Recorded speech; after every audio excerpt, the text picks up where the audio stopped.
What's up guys, and welcome back to the channel. This will be your install video for all the parts that we got for the Retro Fox. So we did a video earlier that kind of took a different turn. It was supposed to be the video where we were going to install all these parts, and I got to run in my mouth. And next thing you know, we're talking about all the things that you really need to buy for your car. So honestly, I'm glad we did the video. I think it turned out pretty good. But right now we need to talk about the parts that we have with the Retro Fox and start installing them. So I picked a few things up for the car that we've been needing for a while. One is going to be the clutch fan. As you guys saw in the previous video, mine is all like ate up right here on the corners, so not a huge deal, but definitely something that you want to go ahead and address if you want a peace of mind whenever you're driving your car, especially on a long trip or something like that. Also, we went with the TR5 plugs. Now these are a hotter plug than what are in it right now that has TR6 in it now. So if you don't know NGK plugs, as the number decreases, the heat goes up. So these are TR5. All right, next up is going to be our deflector. We really need to put this back on the car. That'll help with any heat issues or anything like that. Plus, the thing looks really nice for a change rather than the ones that are always bent up and everything else. Right here, this spacer is actually not for the Retro Fox, and I'll go ahead and give you guys a little sneak peek of what's going on the Calypso. So this is a 90mm AccuFab. So huge shout out to my buddy Brandon Fillingham. He hooked us up, saved me a lot of money on this particular one. It's one that he had bought and didn't use, so I was able to save some money here. Now this spacer is for a 90mm throttle body, as you can see. So we have on the Calypso a 75mm EGR delete that we're going to take off of it and put on here. So we just have some brake pads, clutch pads, stuff like that. We have our nice little door lock knobs right here, which need to be put on the car really bad because my door locks rattle around in there. And these are the bolts right here that go with this deflector. Over here are the studs that come with this, because now you don't have that big EGR in the way anymore, so you're going to have some shorter studs. It also comes with the gaskets and the good old multi-function switch, aka blinker switch. So this thing needs to be replaced on the Retro. It's needed to be replaced ever since I bought the car. Most of this stuff is very straightforward, but there's just no point in me telling you about spark plugs. I will tell you this: I gapped my spark plugs at 40 thousandths today, or 39 thousandths, whatever, 40 thousandths. That's fine. That's what I like to do. I just never had any luck going any more than that. I will talk to you guys about the EGR spacer because that can kind of be tricky. So we'll talk about what comes off and how to deal with all that type stuff. And then we'll just go from there. I'll see you guys in a few minutes.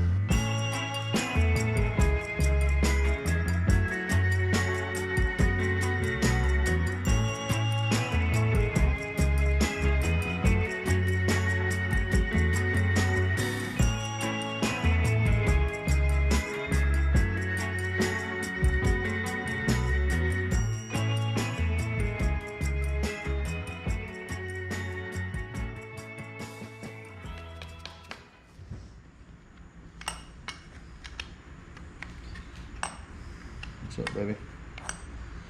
What are you doing? Video. We're gonna be on YouTube if you keep standing here. All right, so this is our old fan. As you can see, mine was pretty chewed up. I mean, to be completely honest with you, it probably wasn't that bad, but we might as well go ahead and replace it.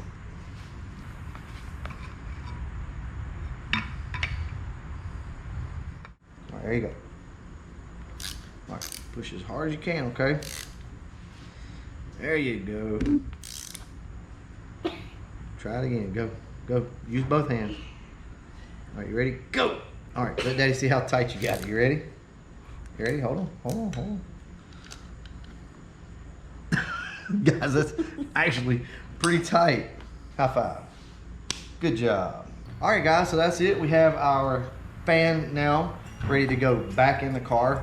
So let me go out here, take everything off the Calypso, and then I'll pick back up with you guys over on the Retro. All right, let's talk real quick about this throttle body. So like I told you guys before, we're gonna be removing the EGR plate here. So this big wide plate in between here, we're gonna actually remove this. As you know, there's water running through these. Now I think the 93 Cobra does not have water running through this, but pretty much all the other cars are gonna have this.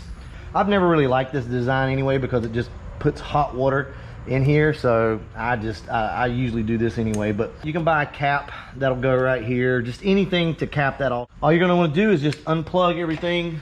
So unplug your TPS, this, and then you're gonna wanna pop off your throttle bracket down here, or your throttle cable, I should say.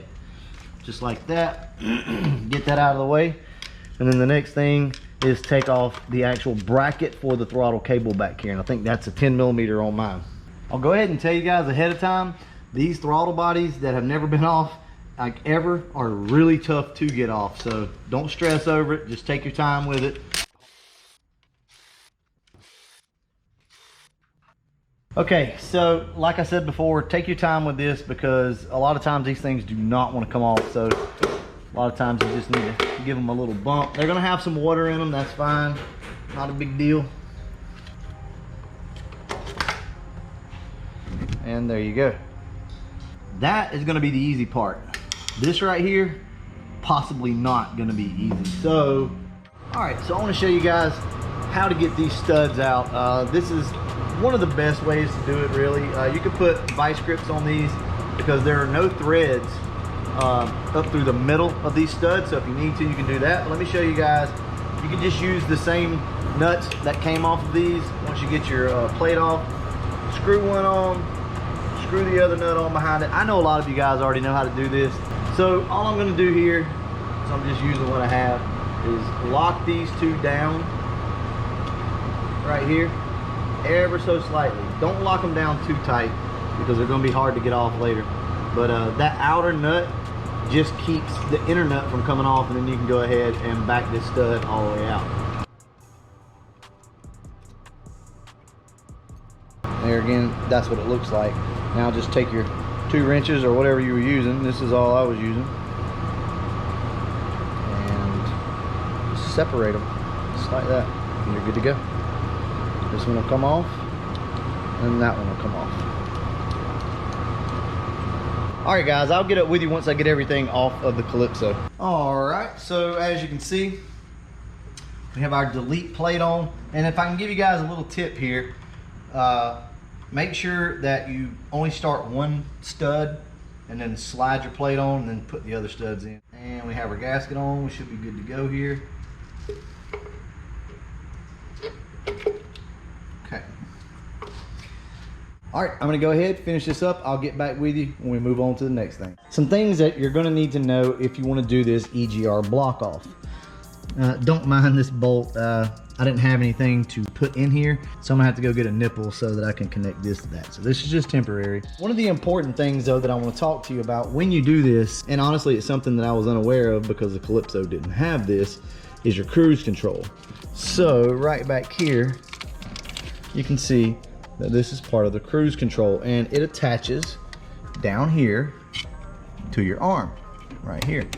The problem is there's not enough space, and it wants to hit your crossover tube down here, your heater core tube, and causes a problem. Now I never ever use cruise control on this car, so what I decided to do is just tuck it in back here out of the way. I'm kind of torn on this because, you know, I don't want stuff just like tucked over in the corner and zip tied up, but I also do not want to cut things and take things out of this car. That is not what this is about. I want this thing to appear somewhat stock under the hood. I want to retain all the factory stuff that I can. I still have all the smog stuff. I still have the heads and everything that come off this car.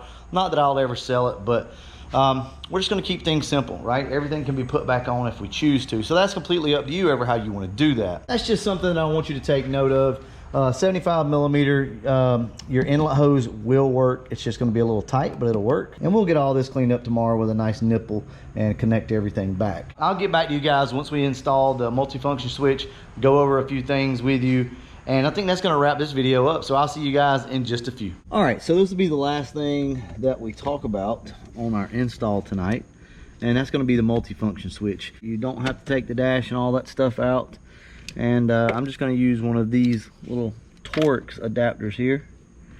Go in and take these 2 screws out.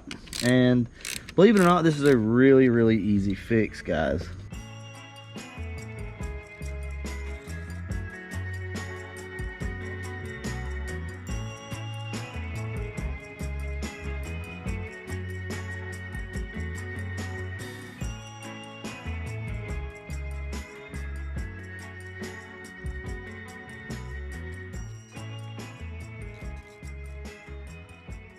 that's gonna wrap this up tonight. There's not really anything else I can really show you.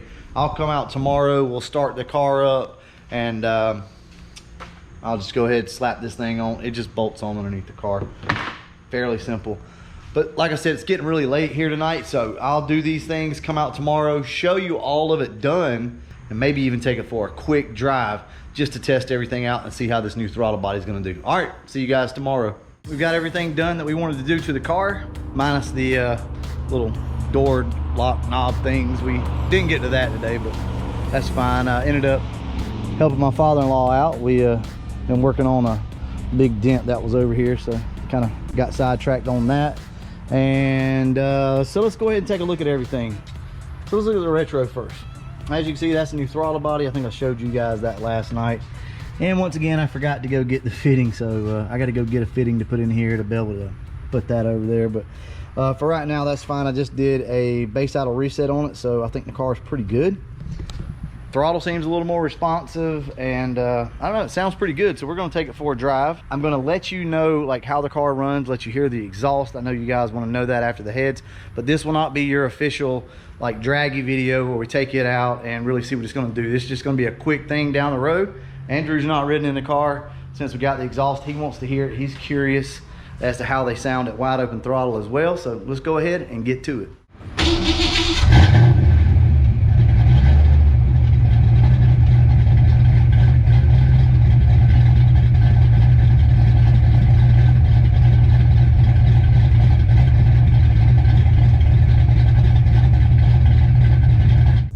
One thing I will tell you is this SVE throttle body is a lot tighter than a stock throttle body or even that 90 millimeter. I noticed it on the Calypso, but I didn't really think much of it. I just thought it was maybe the cable, but it's not. So that's one thing I guess you kind of need to know about it, which is fine. It just requires a little more input from your foot. It's not as light of a throttle body. The spring in it is just tighter. But anyway, I'm just going to shut up and let you guys hear the car. Kind of judge for yourself what you think. I think it sounds freaking awesome. It's very open and airish, and I think you're gonna notice that about it, and raspy as well. But with all that being said, let's go.